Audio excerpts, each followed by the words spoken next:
دینا کسی کو، کسی کی پگڑی اچھالنا، کسی پہ الزام دینا بہت آسان ہوتا ہے.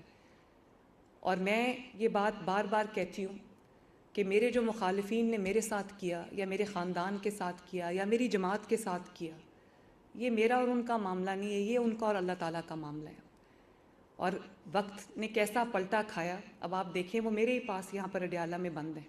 لیکن میں حلفاً ایک بات کہنا چاہتی ہوں، میں نے آج تک کبھی نہیں کہا کہ وہ کیا کھا رہے ہیں، کیا پی رہے ہیں، ان کو اے سی ملا ہے نہیں ملا، ان کا اے سی بند کر دو، ان کا، میں نے کبھی ان چیزوں پہ توجہ نہیں دی، کیونکہ مجھے آپ کی خدمت میں میرا 24 گھنٹے صرف ہوتے ہیں، میرے پاس ٹائم نہیں ہے ان باتوں کا.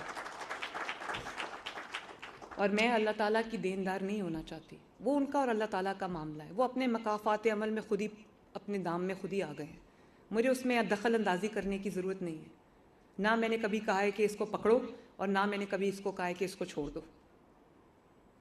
جس نے جو جرم کیا ہے اس کی سزا اس کو ملے گی، اور مل رہی ہے.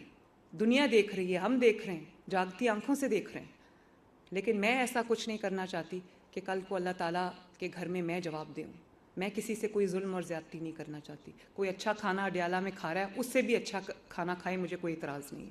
کسی کو اے سی ملا ہوا ہے، کولر ملا ہوا ہے، نواز شریف صاحب نے کہا تھا 2 لے لے، مجھے کوئی اعتراض نہیں ہے. ہاں اعتراض ہے تو اس بات پہ ہے کہ یہ ملک اب گھیراؤ، جلاؤ، انتشار، گالی گلوچ، بدتمیزی، بد تہذیبی کا متحمل نہیں ہو سکتا. اگر اس وقت یہ ملک نے ترقی نہ کی تو بہت سارے نوجوان جو ہیں وہ اس ملک کے اندر اپنی ہوپس جو ہیں وہ چھوڑ دیں گے.